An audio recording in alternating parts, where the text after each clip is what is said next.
Merespon pengesahan UU Cipta Kerja, buruh pun menggelar mogok nasional selama 3 hari dari 6 sampai tanggal 8 Oktober.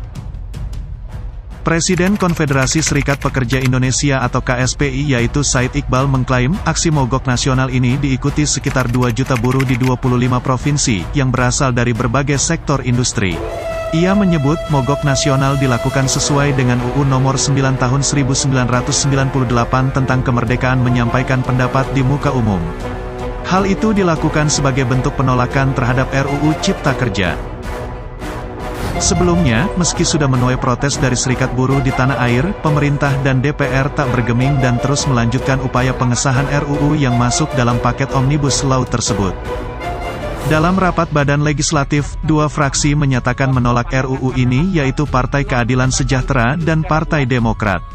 Sementara sebanyak 7 fraksi melalui pandangan fraksi mini telah menyetujui yaitu PDIP, Partai Golkar, Partai Gerindra, Partai Nasdem, Partai Kebangkitan Bangsa, Partai Amanat Nasional dan Partai Persatuan Pembangunan. Sampaikan tadi, maka pimpinan dapat mengambil berdasarkan pandangan-pandangan fraksi di dalam forum rapat paripurna. Cocok. Bisa disepakati? Sepakat dulu.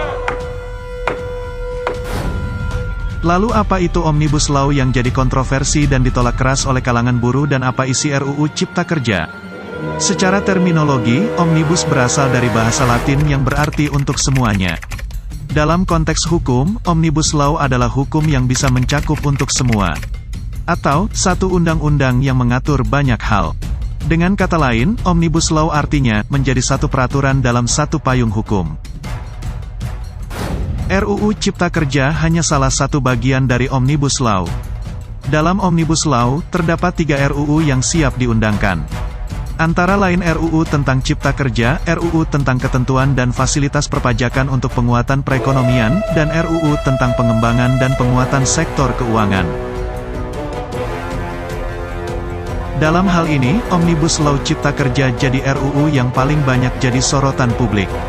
Selain dianggap banyak memuat pasal kontroversial, RUU Cipta Kerja dinilai serikat buruh hanya mementingkan kepentingan investor.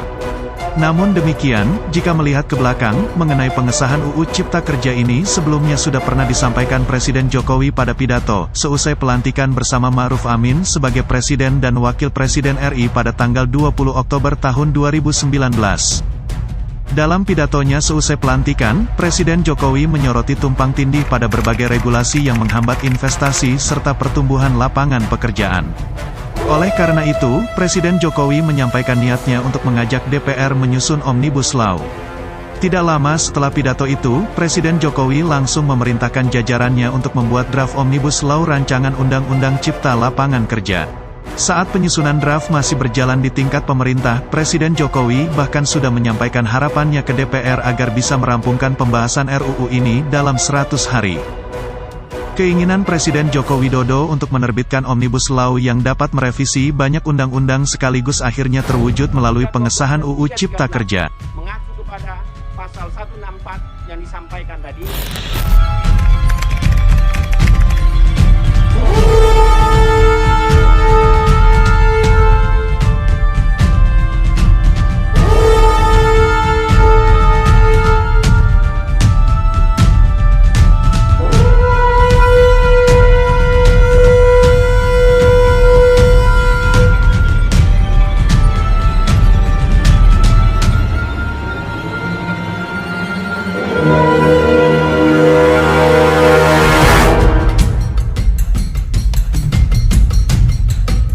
Sebagai tanggapan dari pemerintah mengenai pengesahan Omnibus Law ini, Menteri Koordinator Bidang Perekonomian Airlangga Hartarto mengatakan, Omnibus Law RUU Cipta Kerja akan bermanfaat besar untuk mendorong pemulihan ekonomi nasional dan membawa Indonesia memasuki era baru perekonomian global.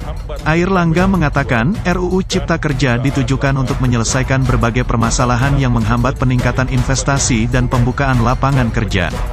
Hal itu dilakukan melalui penyederhanaan sistem birokrasi dan perizinan, kemudahan bagi pelaku usaha terutama UMKM, ekosistem investasi yang kondusif, hingga penciptaan lapangan kerja untuk menjawab kebutuhan angkatan kerja yang terus bertambah.